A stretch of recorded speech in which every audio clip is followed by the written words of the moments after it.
Are you feeling tired? Tired not just physically, but mentally? Do you feel the weight of anxiety, the shadow of frustration, and the constant battle with your own thoughts and emotions? Do you try to push away sadness, swallow your anger, or pretend fear doesn't exist, only to find they return stronger, like a shadow that refuses to leave? And what if I told you that the source of your suffering isn't these emotions, but the very fight against them? Welcome to a transformative journey. In the next few minutes, we won't talk about magic solutions or empty promises. We will dive deep into ancient Buddhist teachings, not as a religion, but as a practical manual for the human mind. We will reveal 10 profound lessons that have the power to reconfigure your perception of life, suffering, and, most importantly, inner peace. This video is an invitation to stop fighting and start living. If you are ready to find a path of clarity, acceptance, and true healing, you are in the right place. But before we dive into this ancestral wisdom, I ask for a small gesture that helps us enormously to continue bringing transformative content like this. If you are seeking a more fulfilled and conscious life, subscribe now to the channel and leave a like on this video.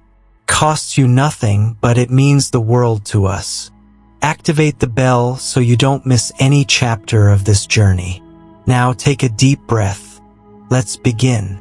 Chapter 1. Stop fighting what you feel. Accept and heal. How many times a day do you judge yourself? How many times do you tell yourself, I shouldn't feel this? I should be stronger. Why am I angry again? This anxiety is ridiculous. We live in a state of internal civil war, where one part of us constantly monitors and attacks the other. This battle is the main source of our mental exhaustion. Buddhism, in its essence, offers us a radically different path: acceptance. But what does to accept truly mean? Many confuse acceptance with passive resignation or approval. If I feel anger and accept it, does that mean I have to act on the anger or that the anger is right? Absolutely not. Acceptance, in the Buddhist perspective, is simply the courageous, non-judgmental recognition of the reality of the present moment. It's looking at the emotion, be it anger, sadness, fear, or jealousy, and saying, ah, there you are. I see you. I acknowledge your presence. The first noble truth taught by the Buddha is dukkha, often translated as suffering. But dukkha also means dissatisfaction or discomfort. Suffering arises not primarily from the inevitable pain of life, like getting sick or losing someone, but from our resistance to this pain. Pain is a fact. Suffering is a choice. When we fight against what we feel, we add a second layer of suffering. We have the initial pain, the fear, and then we have the suffering about the fear. I hate feeling fearful. Imagine you're caught in quicksand. The natural instinct is to fight, to struggle, to try to force your way out. But in quicksand, the more you fight, the faster you sink.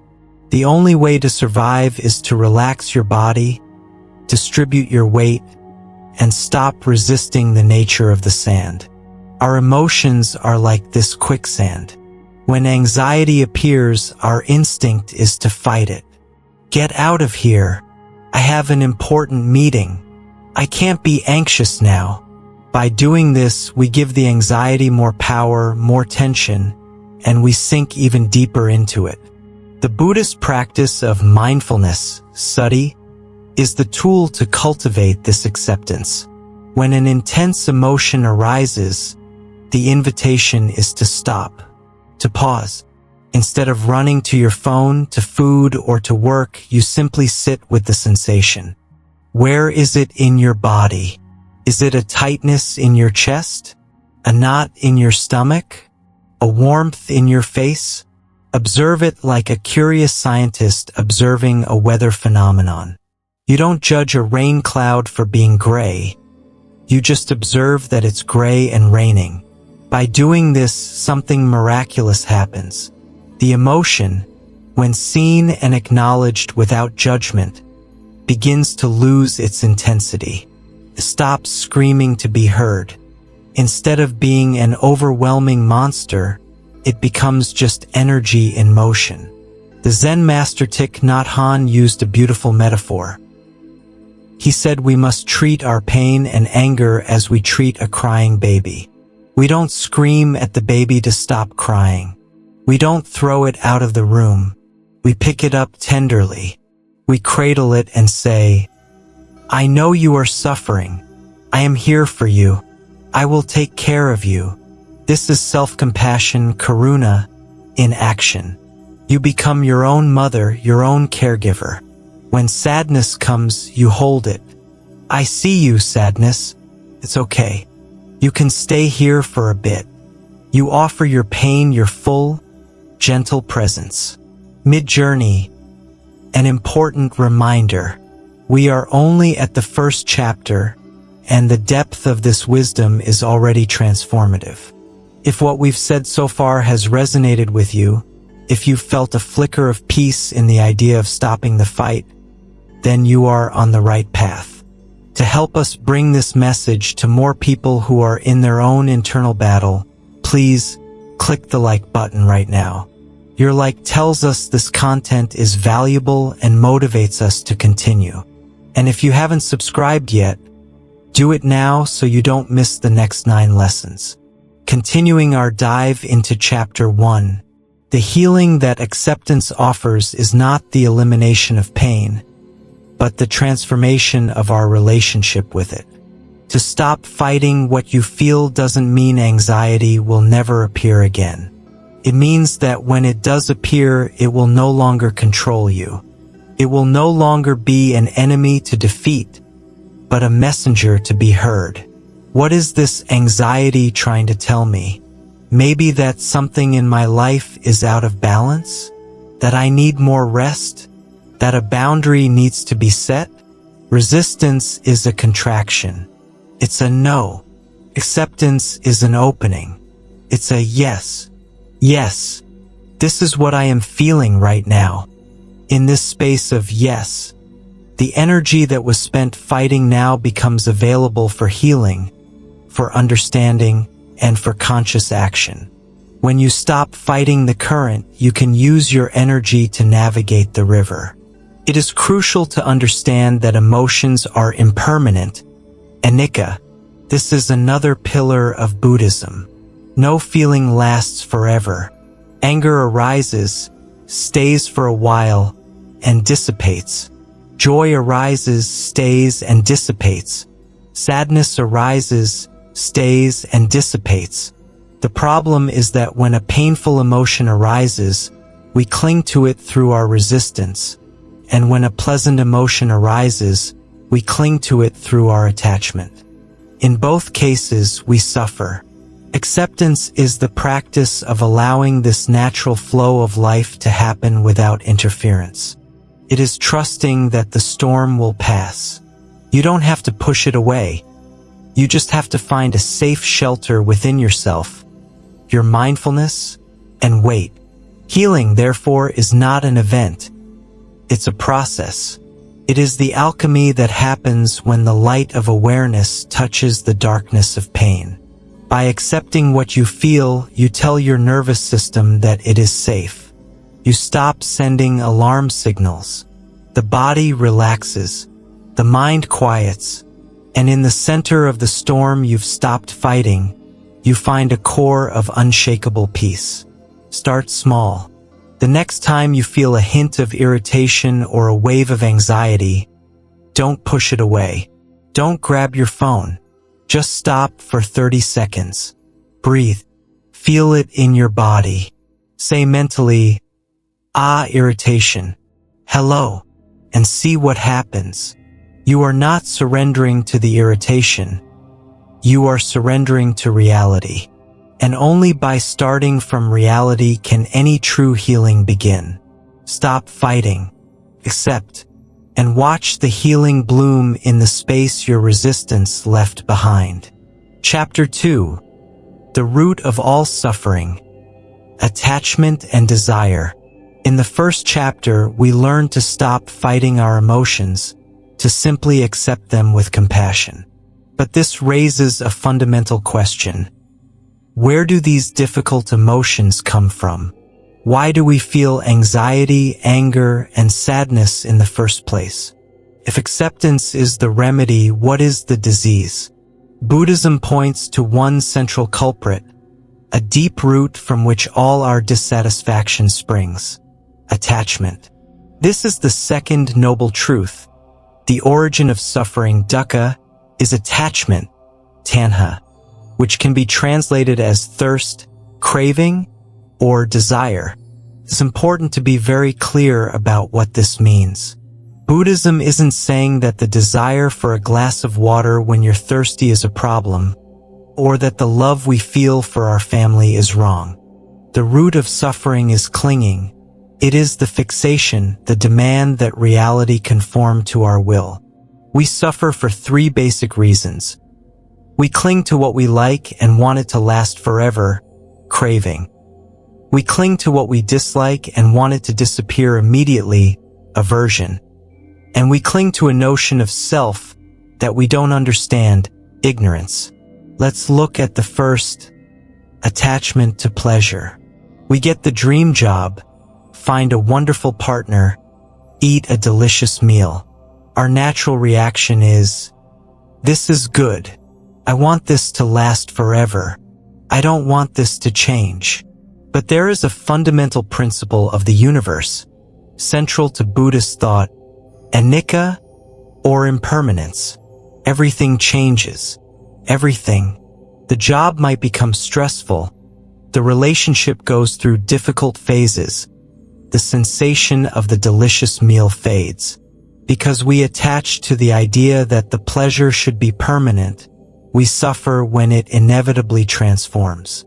It is not the end of the pleasure that makes us suffer. It is our clinging to it, our fight against change. Now, let's look at the second, aversion, which is just the other side of the attachment coin. It is the attachment to not wanting. We get stuck in traffic, someone criticizes us, we feel physical pain. Our reaction is, I hate this. I want it to stop now. We fiercely resist the unpleasant experience.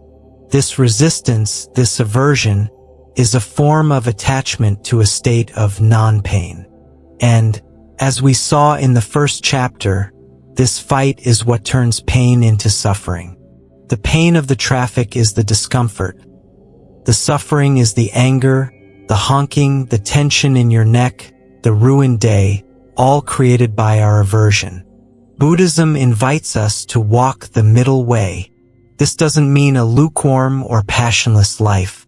It means experiencing life fully, without clinging. It means savoring the delicious meal, knowing it will end. It means embracing your partner, knowing the relationship will evolve. And it means feeling the pain of the traffic, knowing it too will pass, without adding the extra layer of anger. It is an engaged detachment. Often we confuse attachment with love. We love our children, our friends. Buddhism would say, that is wonderful. Love, compassion, karuna, and loving kindness, metta, are pillars of the practice. Attachment is different. Love says, I want you to be happy. Attachment says, I want you to make me happy. Love is freedom. Attachment is a prison. If you love flowers, you let them grow in the garden. If you are attached to flowers, you pluck them to possess them, and they die in your hand.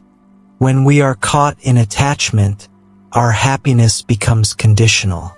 I will be happy when I get the promotion. I will be happy when I find someone. I will be happy when my back pain stops. We place our peace of mind in the hands of external conditions that are, by their nature, impermanent and uncontrollable. And so, we live in a perpetual state of anxiety, trying to control the uncontrollable. How, then, do we free ourselves from this pattern? Buddhism offers the practice of non-action or letting go. This isn't passivity. It is the active recognition that we cannot control the outer world, but we can control our reaction to it. We practice observing our cravings and aversions arise without being slaves to them. When the desire to check your phone, a small attachment, arises, can you just watch it? There is the desire. Just watch. Don't feed it, don't judge it, and don't act on it immediately. Just observe. You discover that the desire is like a wave. It rises, crests, and dissipates on its own, if you don't cling to it. By doing this with small things like the phone or a cookie, you train the muscle of detachment. You learn to sit in the space between impulse and action. This is true freedom. It is not getting everything you want. It is not being controlled by wanting. Most of our mental life is spent planning the future or ruminating on the past. We do this because of attachment. We are attached to a future outcome we desire, anxiety, or attached to a past event we wish had been different, regret, anger. Both pull us out of the only place where life is actually happening, the present moment. When you practice detachment, your mind begins to settle. You stop chasing happiness in external things and start discovering a peace that already exists within you. A peace that is not dependent on anything. It doesn't depend on the traffic flowing, on people liking you, or on your bank account. It is an unconditional peace. So look at your life. Where is your suffering? Now look for the attachment hidden right underneath it. Are you suffering because your boss criticized you, or because you are attached to the idea of being seen as perfect? Are you suffering because your flight was canceled, or because you are attached to your perfectly laid out plan? Healing is not the elimination of desire. It is the understanding of desire. It is seeing its transient nature. It is smiling at it like an old friend, without needing to invite it to take over the house. By releasing the chains of attachment, one by one, you don't become empty. You become free. Chapter 3. The Power of the Present. Impermanence and the Now Moment. In the previous chapters, we explored two fundamental truths: the importance of accepting our feelings without a fight, and identifying attachment as the root of suffering. Now, we must ask, where does life happen? Where is acceptance practiced? Where is attachment released? The Buddhist answer is unequivocal and profoundly transformative. Nowhere else but now. We live in a mental illusion. Although our bodies physically exist in the present, our minds are almost compulsive time travelers. They spend most of the day lost in two places that, fundamentally, do not exist: the past and the future. The past is an archive of memories, a ghost. We visit it constantly, but for what? Often to ruminate. We review regrets, replay old conversations, blame ourselves for mistakes.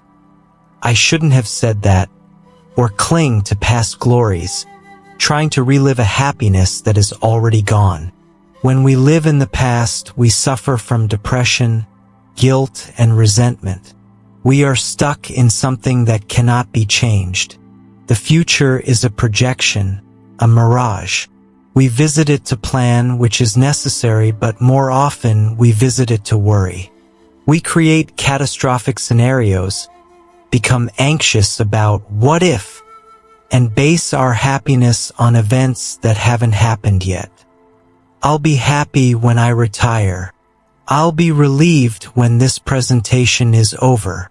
When we live in the future, we suffer from anxiety, stress, and a constant feeling of not yet. In both cases, stuck in the past or thrown into the future, we miss the only thing we truly have, this exact moment. Buddhism calls us to awaken from this illusion. The practice of mindfulness, sati, is the tool to anchor our consciousness in the present. Mindfulness is not a complicated mystical state. It is simply the awareness of what is happening as it is happening without judgment. It is feeling the warm water on your hands as you wash the dishes instead of planning your next meeting. It is truly tasting the coffee you're drinking instead of reading emails at the same time. It's listening to the person in front of you instead of formulating your next reply. Why is this so powerful?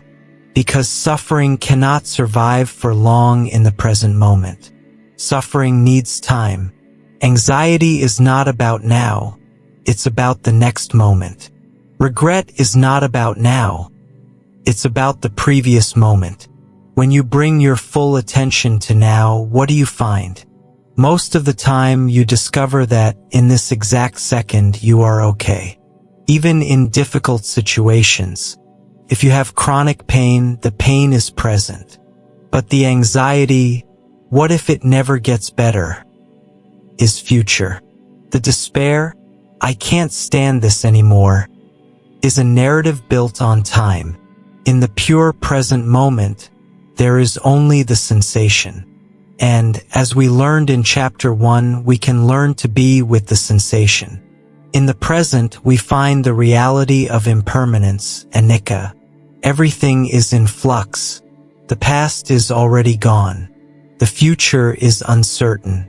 The present is vibrant, alive, and ever-changing, trying to cling to anything, an emotion, an object, a person, a moment, is like trying to hold a river in your hands. It is futile and exhausting.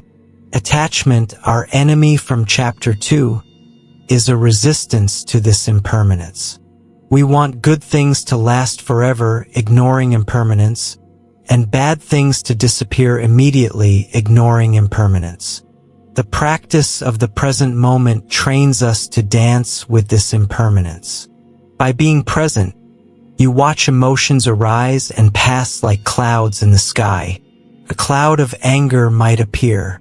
Instead of identifying with it, I am angry.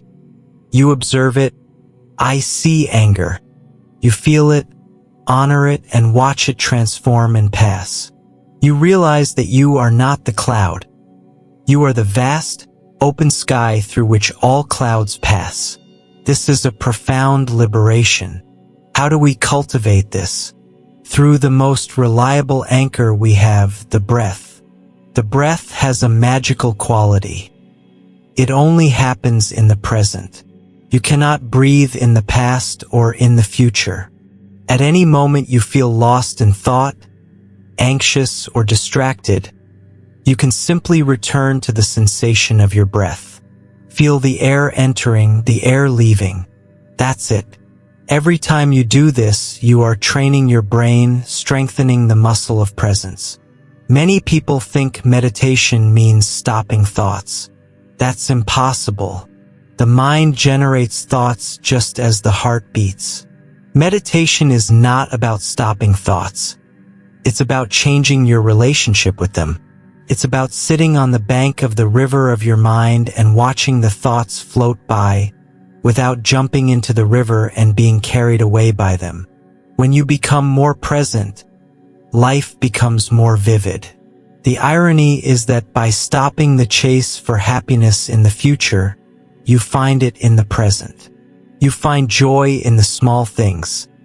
The taste of food, the feeling of the sun on your skin, the real connection in a conversation. You stop living for the weekend, for the vacation, for retirement. You start living now. The Zen master Thich Nhat Hanh said, "The miracle is not to walk on water.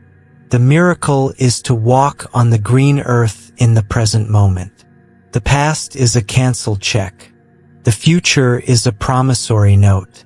The present is the only cash you have. Spend it wisely. Therefore, the challenge of this chapter is this. Choose one mundane activity you do every day.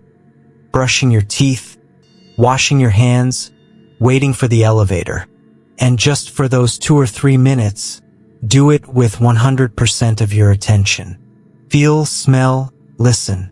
Bring your mind back from its time travels. Anchor yourself here. Anchor yourself now. You might discover that these 2 minutes of presence are more restful than 2 hours of distraction. You don't have to go anywhere to find peace. Peace is already here, waiting for you, hidden beneath the noise of your mind, in the silence of the present moment. Chapter 4, The Mirror of the Mind. Your thoughts create your reality. In the first verses of the Dhammapada, one of the most sacred Buddhist texts, it is written, "We are what we think. All that we are arises with our thoughts. With our thoughts we make the world. If one speaks or acts with an impure thought, suffering follows him like the wheel follows the hoof of the ox.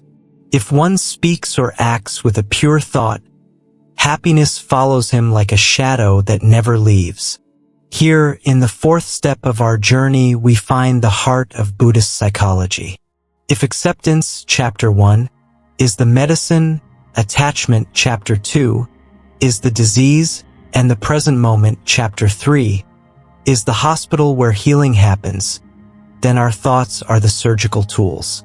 Often, we believe the external world is the source of our happiness or misery. We are happy because the sun is shining. We are sad because someone criticized us. We are angry because we got stuck in traffic. Buddhism flips this logic. It teaches us that it is never the event itself that causes us suffering. It is always our interpretation of the event. It is the thought we have about what happened. Imagine 2 people walking through a heavy rain. The first one thinks, "Damn it! My day is ruined. I hate the rain. I'm going to get sick. Why does this always happen to me?" That person is tense, angry, and their body reflects it. They are suffering deeply. The second person thinks, "Ah, rain. I can't do anything about it. Actually, the smell of the wet earth is nice. I will accept it and walk." They may be physically wet, but mentally, they are at peace. The event, the rain, was neutral. The thought about the rain was what created either peace or suffering. Our minds are story-making factories. They take raw data, what we see, hear, feel, and instantly weave a narrative. The problem is, we often treat these narratives as if they were absolute truth. Buddhism invites us to become skeptical of our own stories. This is the practice of the second arrow, one of the Buddha's most practical teachings. The first arrow is the inevitable pain of life. You get a flat tire, you stub your toe, someone speaks harshly to you. This is pain. The second arrow is our mental reaction to that pain. This is suffering. First arrow, pain, you get a flat tire. Second arrow, suffering. This is a disaster. I'm going to be late. My boss is going to kill me. I'm such an idiot for not checking the tires. Nothing ever goes right for me. Buddhism doesn't promise a life where first arrows stop existing. They are part of the human condition. The Buddhist training is to stop shooting ourselves with the second arrow. It is learning to feel the pain of the first arrow without adding the self-imposed layer of mental suffering. How do we do this? By observing our thoughts. The moment you become the observer of your thought instead of being the thought, you create space. When anger arises, the habitual thought might be, "I am angry." Mindfulness practice trains us to say, I notice the sensation of anger arising in me. This small shift in language is revolutionary. I am angry is an identification. You and the anger are one. I notice anger means you, the awareness, are here, and the anger is there as a temporary phenomenon you are observing. And if you can observe it, you are not it. Our habitual thoughts create sankharas, mental formations or neural grooves. If you have practiced anger for 20 years, your mind has a very easy pathway to anger. The slightest inconvenience, and the mind runs down that groove. Meditation and mindfulness are the process of consciously creating new grooves. Here, the metaphor of the mind as a garden is perfect. By default, our mental garden grows weeds, thoughts of fear, judgment, guilt, anxiety. They grow effortlessly. Cultivating a better life requires right effort, another part of the Buddhist path. Right effort is a conscious act of gardening. First, you use mindfulness to see the weeds. There is a thought of self-judgment. Second, you remove the weed not by fighting it, which makes it stronger, but by simply stopping to water it with your attention. You notice it and let it die on its own. Third, and most importantly, you actively plant flowers. You cultivate opposite, wholesome thoughts. When you notice a thought of anger, aversion, you plant a seed of metta, loving kindness. You wish well for yourself and others. When you notice a thought of jealousy, you plant a seed of mudita, sympathetic joy, joy for the happiness of others. This is not fake positive thinking. It's not pretending the weeds don't exist.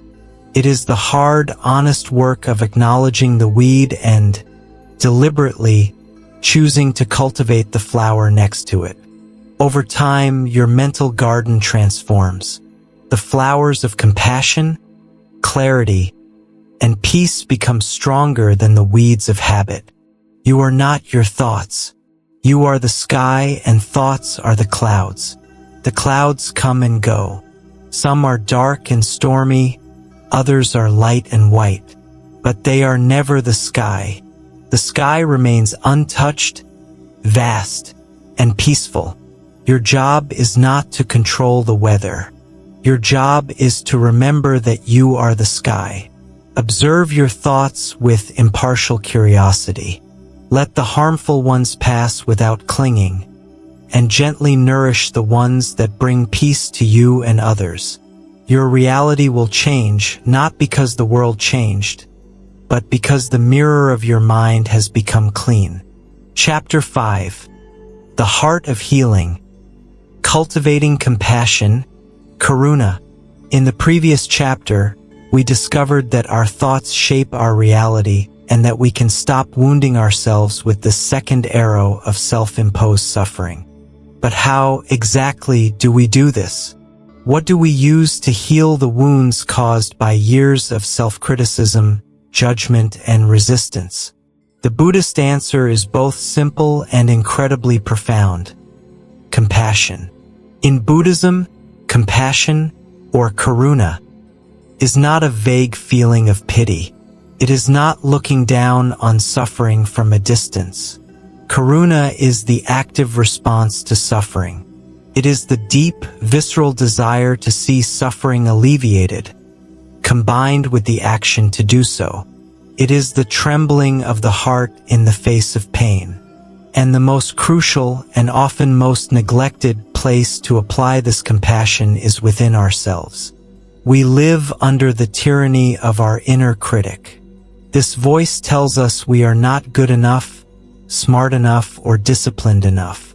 When we fail, it says, "I told you so." When we succeed, it says, "It wasn't that great." We are at war with ourselves, and this war guarantees that even if the external world gives us everything we want, we will never be at peace. The practice of self-compassion is the revolutionary act of declaring a ceasefire in this internal war. It is the decision to treat yourself with the same kindness, care, and support that you would instinctively offer to a good friend who is suffering. When your best friend calls you, devastated that they lost their job, what do you tell them? Do you say, "You are an incompetent failure. You deserved it. You'll never find another job"? Of course not. You say, "I'm so sorry. That's terrible. But remember who you are. You are talented. You are resilient. This doesn't define you. Take time to breathe. I am here for you." Why, then, when we lose our job, is the first voice we hear that of the merciless critic. Self-compassion means applying that second response to ourselves. It means stopping in the middle of the storm of self-judgment and, instead, offering tenderness. As we learned in Chapter 1, it means taking your own suffering in your arms like a crying baby and soothing it. It is important to note what self-compassion is not. It is not self-pity. Self-pity says, "Poor me, the world is unfair to me." It is a passive and egocentric stance. Self-compassion is active and connective. I am suffering, and this is part of the human experience. Suffering is hard for everyone. It is also not self-indulgence. Some fear that if they are compassionate with themselves, they will become lazy. If I don't criticize myself, I'll just sit on the couch eating ice cream all day. Research and Buddhist wisdom shows the opposite is true. Harsh self-criticism leads to paralysis, fear of failure, and procrastination. Self-compassion is the source of true motivation and resilience. It gives us the safety to try again after a failure. The halfway point, a pause for connection. We are exactly halfway through our journey, diving into the heart of healing. What you are hearing is the antidote to the anxiety and self-criticism that plague our modern world. If this message about compassion is touching you, if it makes sense to stop fighting and start accepting yourself, please help us spread this healing. Leave a like on this video right now. It is a simple gesture of compassion for our community. And if you are not yet part of this group, click subscribe and activate the bell. You won't want to miss the next 5 chapters that will build on this foundation. Continuing our dive into Chapter 5, once we begin to practice self-compassion, something magical happens. Our capacity to feel compassion for others expands exponentially. And herein lies one of the great paradoxes of the spiritual journey. You can only meet others at the same depth that you have met yourself. We cannot offer what we do not have. If our inner well is dry, poisoned by self-criticism, any compassion we offer others will be shallow, perhaps even tinged with judgment or the desire to fix them to make ourselves feel better. But when you intimately know your own pain, when you have sat with your own anxiety, your own anger, your own fear without judgment, you develop a profound understanding of the human condition.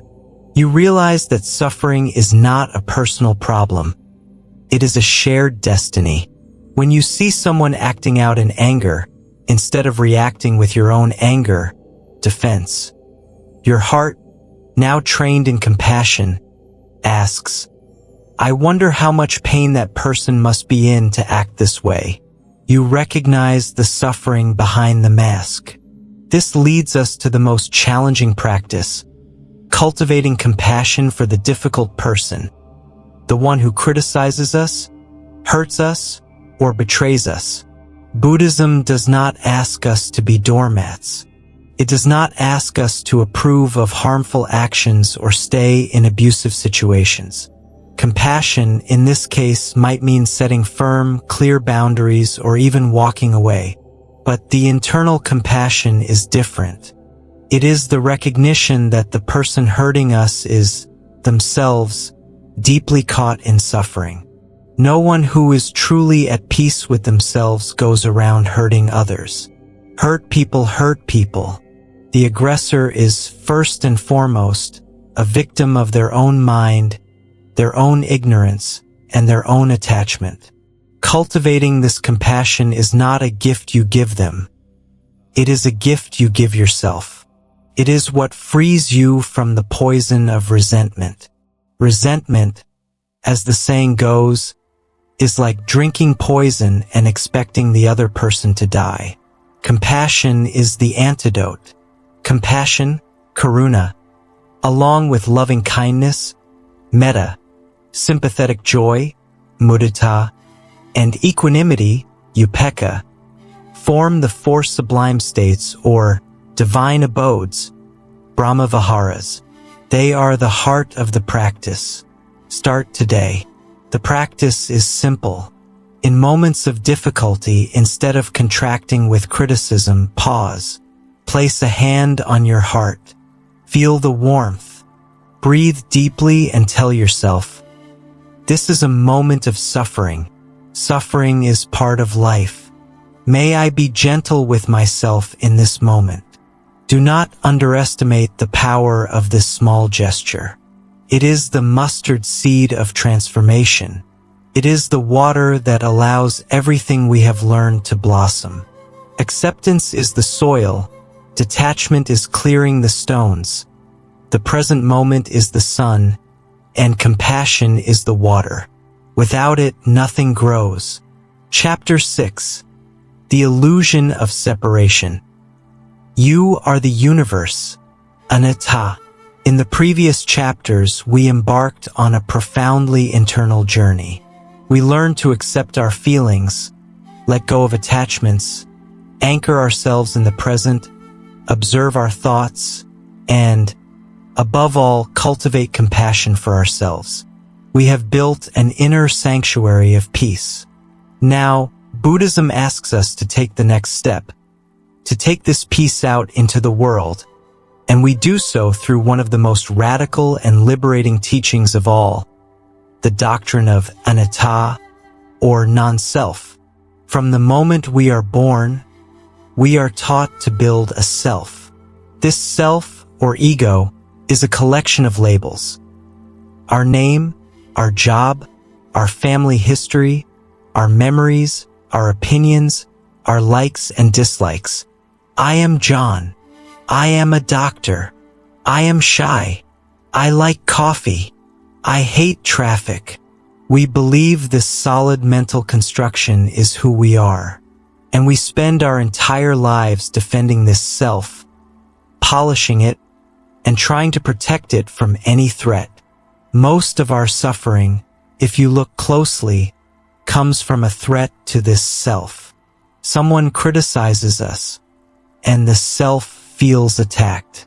We fail at a project, and the self feels diminished. We grow old, and the self fears annihilation. Buddhism offers a staggering perspective. This solid, separate self that you spend your whole life defending is an illusion.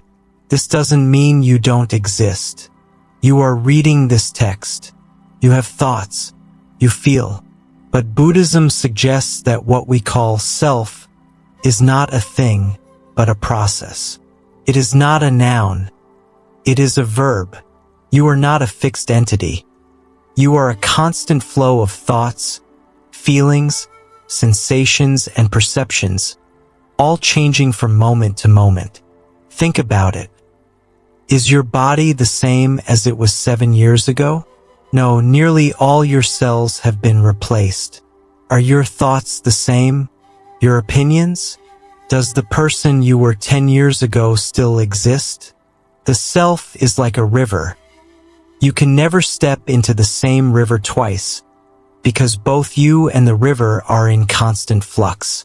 Why is this idea of non-self, anatta, so healing? Because if there is no solid self to defend, who is the one being insulted? Who is the one who fails?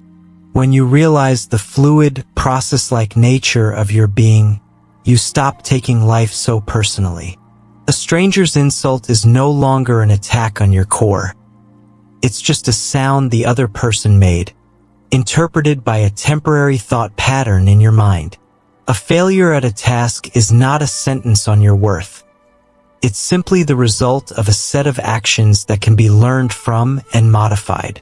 The liberation is immense. You stop carrying yourself around with such weight. But the anatta doctrine goes even deeper. If the separate self is an illusion, what is left? Interconnection is left. Buddhism calls this pratitya samutpada, or dependent origination. It is the understanding that nothing exists on its own. Everything is connected to everything else. You are not an island. You are an expression of the entire universe. Think of a simple apple. Where does it come from? It needs the apple tree. The tree needs the soil. The soil needs microorganisms and rain. The rain needs clouds. The clouds need the sun. The sun is a star in a galaxy. The apple, therefore, contains the sun, the cloud, the earth, and the entire cosmos. To say apple is just a convenient label for a vast web of causes and conditions. Now look at yourself. Are you any different? You breathe oxygen that was produced by a plant.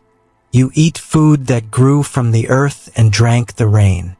The thoughts you have, the language you speak, did you invent any of them? Or did you absorb them from your culture, your parents, your books, your experiences? You are not in the universe. You are the universe expressing itself as a human being for a short time. The air you just exhaled will be inhaled by a tree.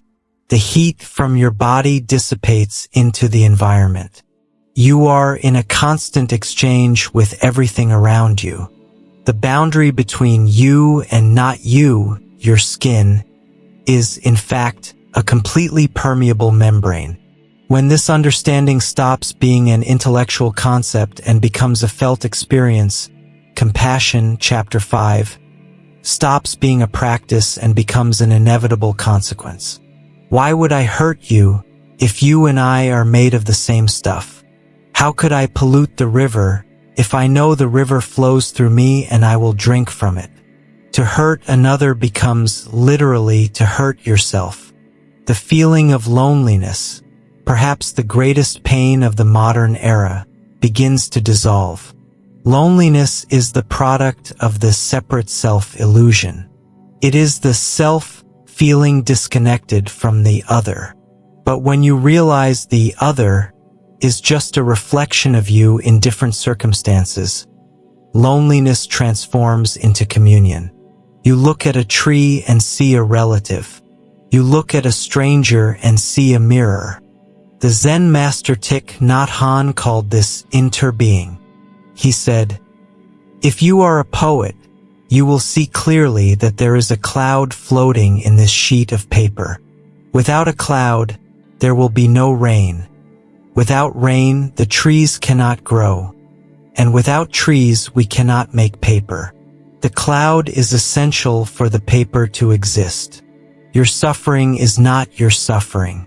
It is the suffering of humanity. Your joy is not your joy. It is the joy of the universe.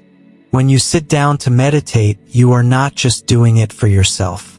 You are doing it for the entire world, because by healing your own mind, you change one small part of the whole. And since everything is connected, that healing reverberates outward in ways you may never see, but that are real. You are not a drop in the ocean. You are the entire ocean in a drop. Chapter 7.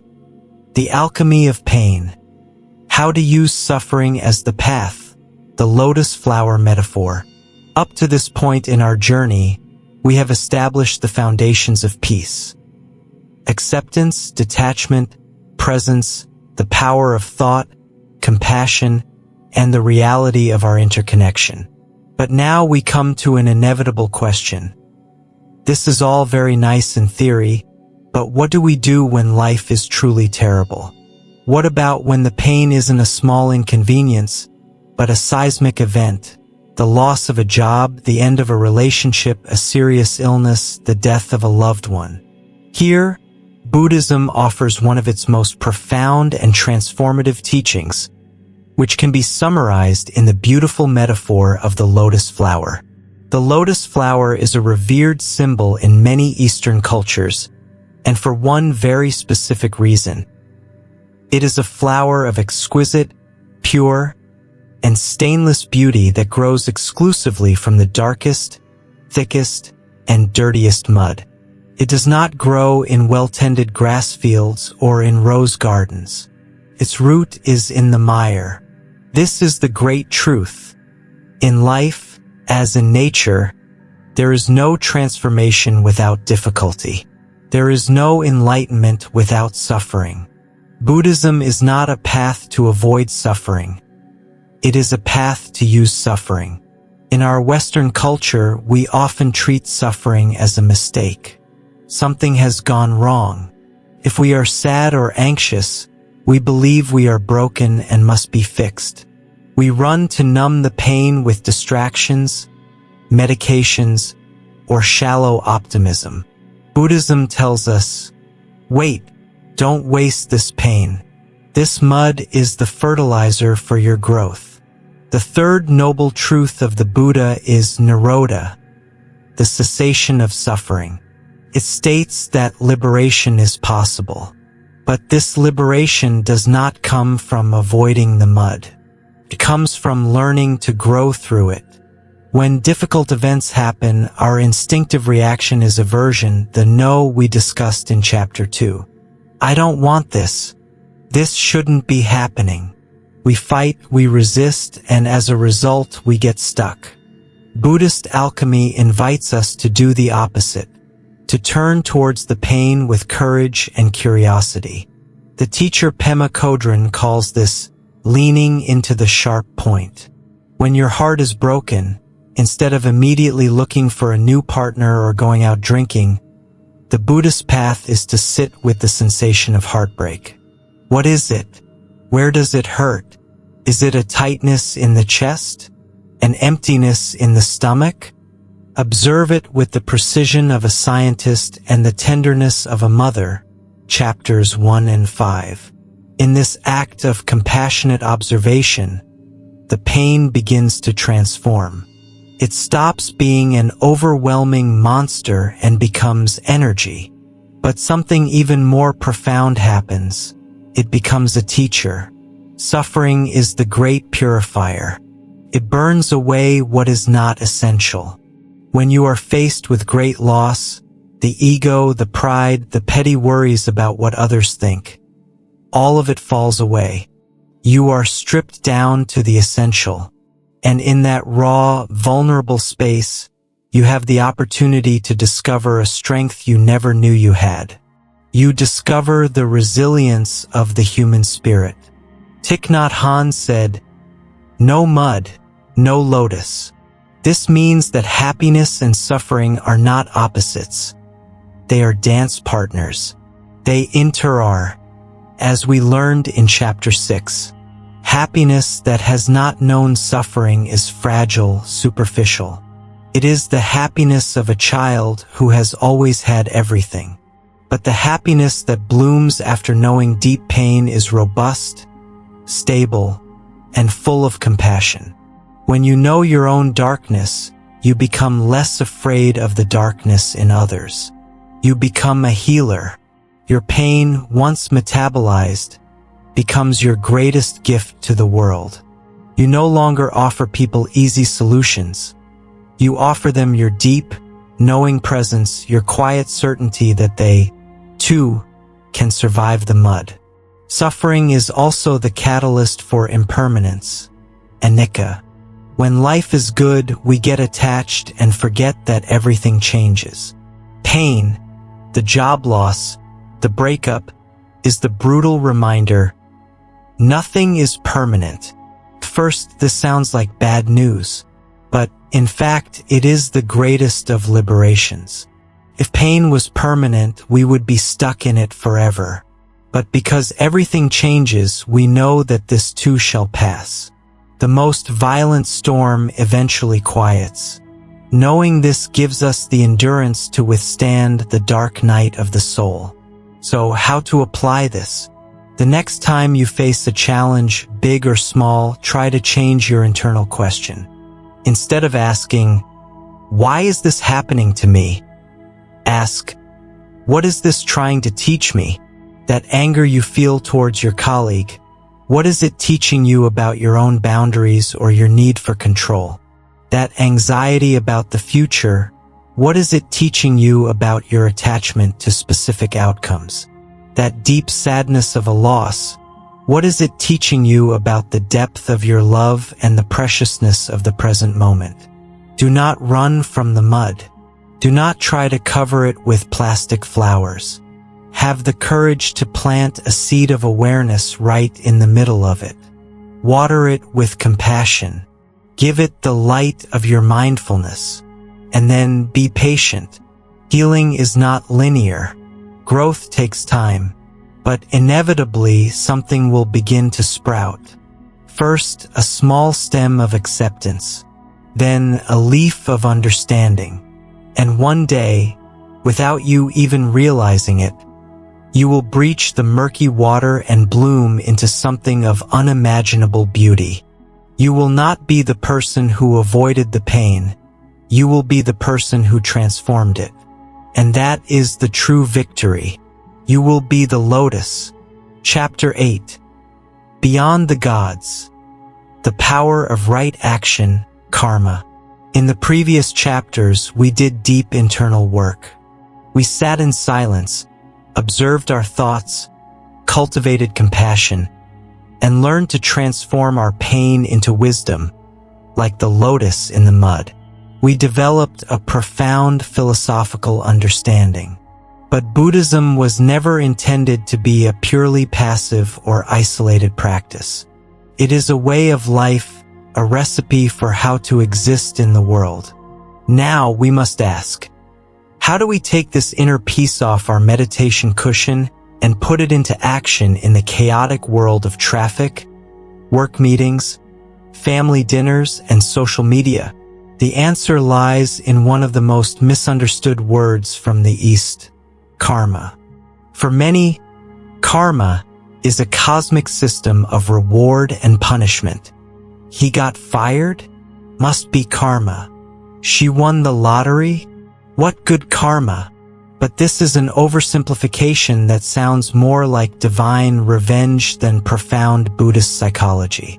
In its essence, karma, in Sanskrit, or kama, in Pali, simply means action. And the Buddhist teaching on karma is, in fact, a teaching of radical responsibility. What it says is, your intentions and actions have consequences. Every action you take, whether with your body, your speech, or your mind, is a seed you plant. And inevitably, you will harvest the fruit of those seeds. Karma is not a fate imposed by an external god. You are the author of your destiny. In every moment, with every choice, you are shaping the person you will become and the reality you will experience. This is a power far greater than any external deity. You are the gardener, chapter 4, and the garden. This is the core of the Noble Eightfold Path, which is the Buddha's practical guide to ending suffering. We cannot explore all 8 steps here, but we can focus on its ethical core: right action, right speech, and right livelihood. First, right speech. What we speak has immense power to heal or to harm. The Buddha was very practical about this. Before speaking, he suggested we ask, is it true? Is it beneficial or helpful? Is it said at the right time? Is it said gently or with kind intent? Think of how often we speak without passing through this filter. We engage in gossip, which may be true, but is rarely gentle or beneficial. We give unsolicited advice, which we think is helpful, but it may not be the right time. We use brutal honesty as an excuse to be cruel. It's true, but it's not gentle. Practicing right speech is a form of active mindfulness. It is pausing before you speak. It is noticing the impulse to criticize, complain, or exaggerate, and choosing silence or, better, words that build, connect, and soothe. It is using our voice not to prove we are right, the ego, but to reduce suffering in the world, compassion. Second, right action. This goes beyond the obvious: do not kill, do not steal, do not engage in sexual misconduct. On a deeper level, right action means acting in ways that cause no harm, ahimsa. It means living consciously. What kind of action are you taking when you buy a product? Are you supporting exploitative practices? What kind of action are you taking when you interact with a cashier?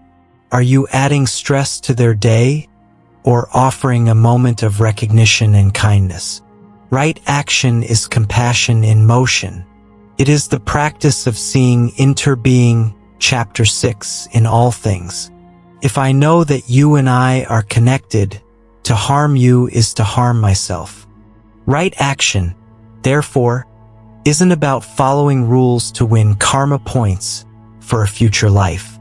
It is about living intelligently now, recognizing that our every action reverberates and creates the world we live in. If you want peace, act peacefully. If you want kindness, be kind. Third, right livelihood. This is one of the most challenging parts in modern life. It means earning a living in a way that does not cause harm to other beings and, ideally, contributes positively.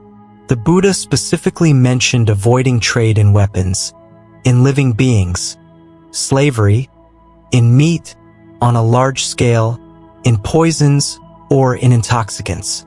For us today, this means asking a difficult question. Does my work ultimately add more suffering or more well-being to the world? Even if we can't all quit our jobs to become monks or aid workers, we can apply this principle.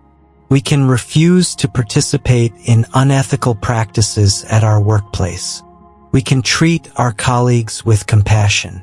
We can seek work that aligns more closely with our values. Living an ethical life, for Buddhism, is not about being pure or better than others. It is an act of pragmatism.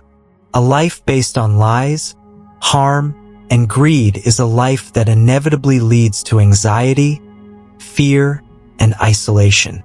Why?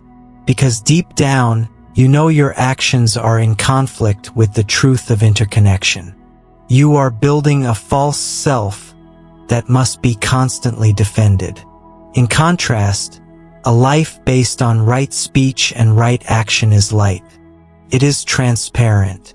You don't have to remember the lies you told. You don't fear the retribution of those you've harmed.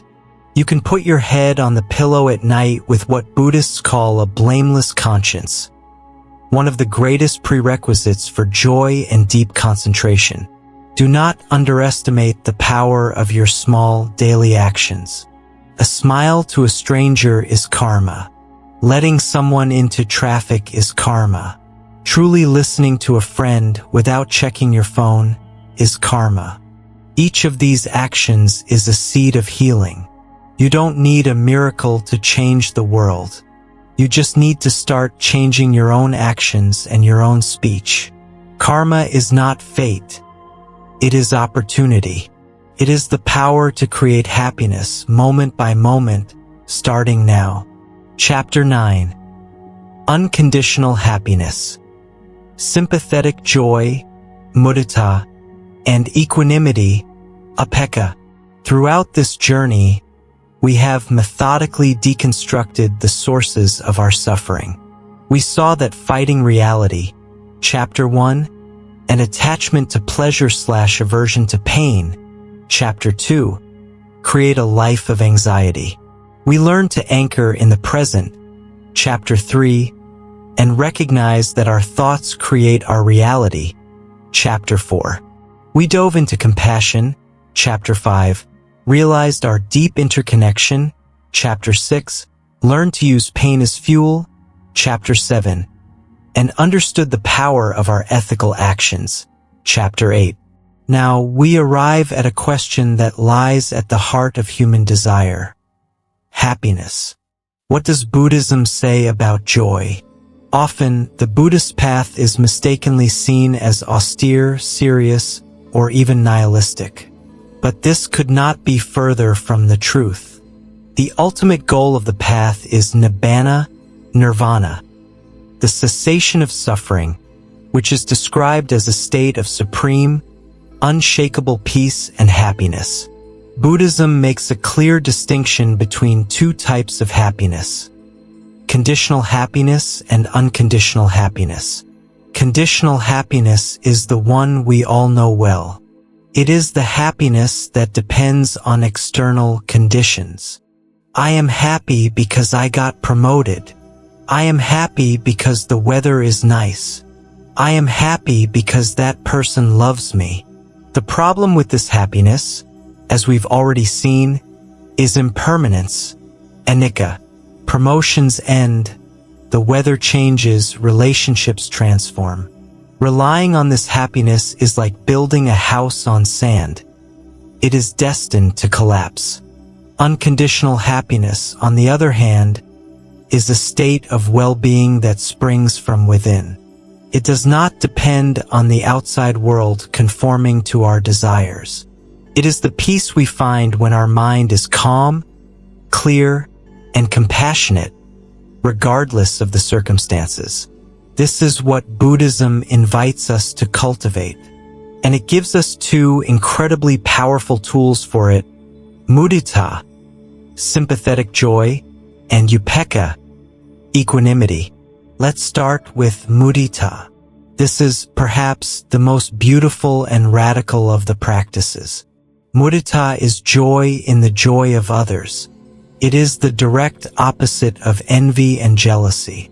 In our competitive society, we are often trained to see the success of others as a diminishment of our own. If a colleague is promoted, our first instinct might be resentment. If a friend buys a beautiful house, we might feel a twinge of envy. We see happiness as a limited resource. If they have it, there is less for me. This mentality is a guaranteed source of suffering. It isolates us and places us in a state of perpetual competition. Mudita flips this game. It invites us to actively celebrate the success and happiness of others, as if it were our own. Why? Because, as we learned in Chapter 6, separation is an illusion. Your well-being is intrinsically linked to mine. When you practice mudita, you discover something miraculous. You multiply your sources of joy. If you can only be happy with your own success, your opportunities for happiness are limited. But if you can truly rejoice in the success of everyone you meet, your life becomes an endless banquet of joy. Your colleague's promotion becomes your joy. Your friend's happy marriage becomes your joy. Envy comes from the lacking self, the ego that feels small. Mudita comes from non-self, anatta, from the heart that recognizes we are all expressions of the same stream of life. Practicing mudita is simple, but it is not easy. Start small. When you see someone laughing, rejoice in their laughter.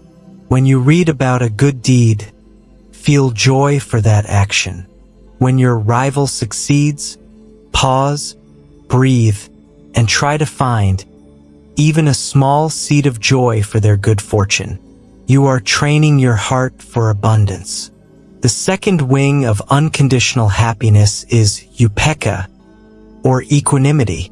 If mudita is our response to joy, and karuna, compassion, is our response to pain, equanimity is the foundation on which they both rest.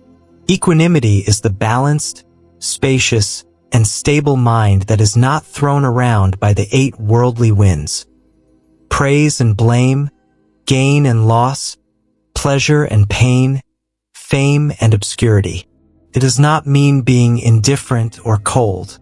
Indifference is I don't care. Equanimity is I care deeply. But my inner peace is not dependent on the outcome. It is the wisdom of understanding impermanence at its deepest level.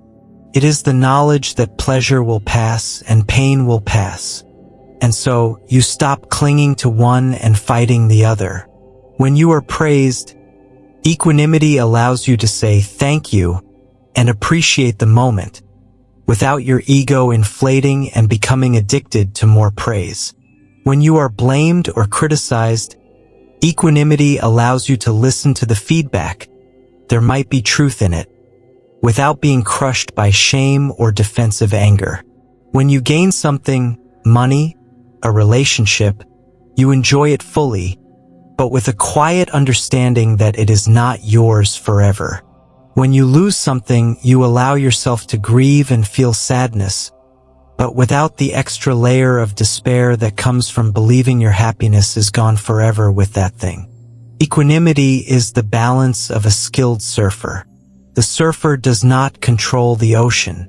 They cannot stop the big waves or manufacture small ones, but they have learned to maintain their balance on their board, no matter what wave comes. Life is the ocean. Your mindful awareness is the board. Equanimity is the skill of riding the waves of life without falling off.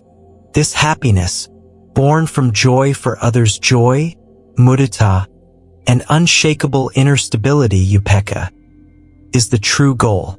It is not a euphoric high, which is always followed by a depressive valley. It is a high plateau of contentment.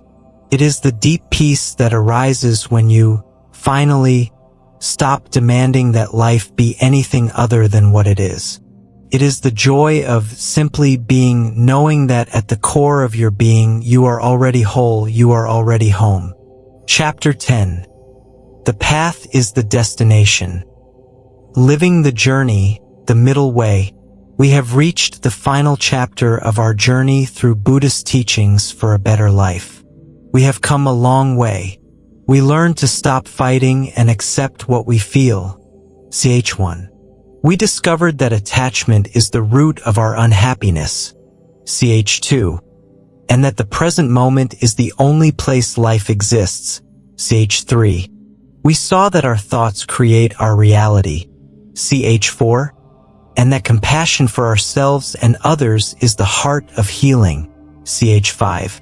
We awoke to the illusion of separation and our deep interconnection. Ch6.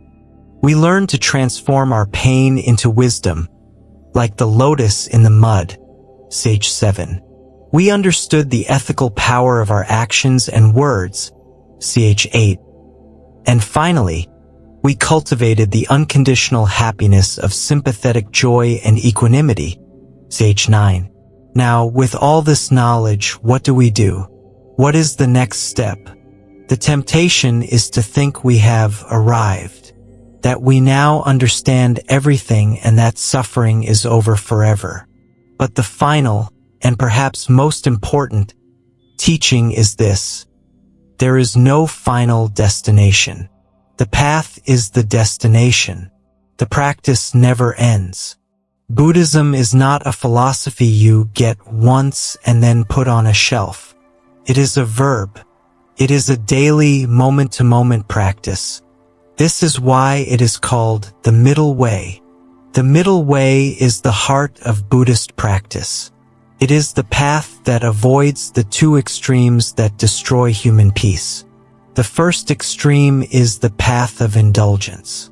It's the life spent chasing sensory pleasures, seeking the next high in money, fame, power, food, or entertainment.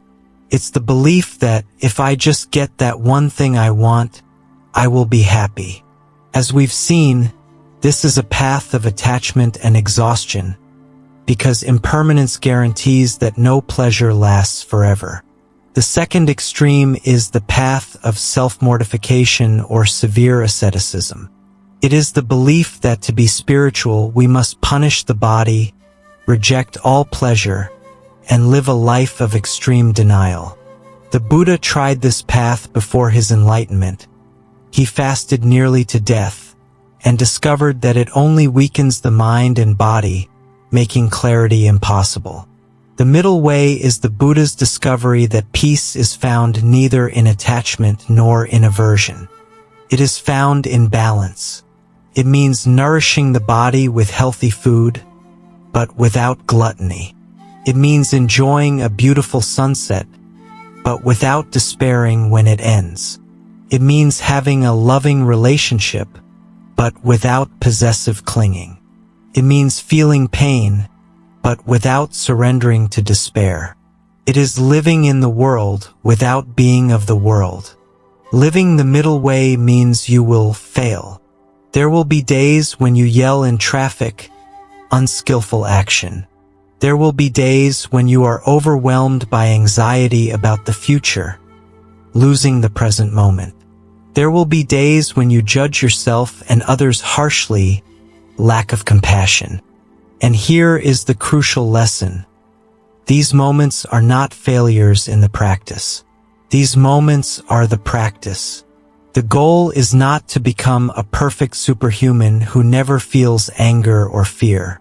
The goal is to become a complete human being who can be present with their anger and fear with a tender, compassionate awareness. The goal is not to never fall down. The goal is to notice that you have fallen, and then gently, without guilt or drama, to simply get up and take the next step on the path. This is why meditation is called practice. It is not perfection. You sit. Your mind wanders. You bring it back. You get lost in a thought. You bring it back 1,000 times. That is the practice. And life is the same. You lose your peace. You gently bring it back. You get attached. You gently let go. You judge. You gently forgive. There is no instant enlightenment. Enlightenment is the continuous process of bringing light into darkness, awareness into habit. What this journey has given us is not a set of answers, but a set of tools and a new way of asking questions. We no longer ask, how can I change the world so it stops hurting me? We ask, how can I cultivate inner peace and resilience, no matter what the world offers me? You don't have to become a Buddhist. You don't have to shave your head or move to a monastery. You just have to start paying attention. Pay attention to your breath. Pay attention to your thoughts. Pay attention to how you speak to the cashier at the supermarket.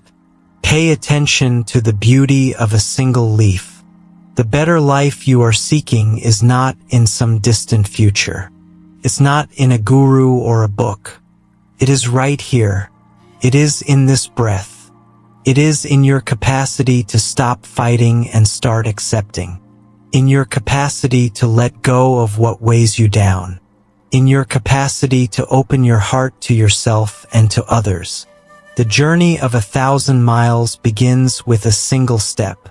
You have already taken that step just by being here and listening. Now all you have to do is take the next one. And the next. And the next. The path reveals itself as you walk it. And so, our journey today ends, but your true journey is just beginning. We have explored 10 profound teachings that are not just ancient philosophy, but practical, living tools for navigating our modern world.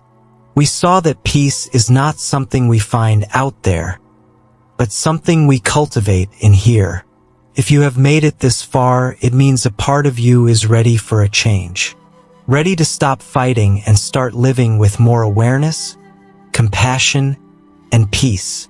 Your support is what makes creating content like this possible. If this journey has resonated with you, if you felt a flicker of truth in these words, please offer us your support in 3 very simple ways. Subscribe to the channel right now and activate the notification bell. This is the most important step to continue your journey with us and not miss any of our future videos. Leave a like on this video. Your like tells us this content was valuable and helps YouTube recommend it to other people who might also be looking for this path. Leave a comment. Share which of the 10 teachings touched you the most. Your story and your insight might be exactly what someone else in the community needs to read today. Remember, the path is the destination. Be gentle with yourself. Breathe, and we'll see you in the next video.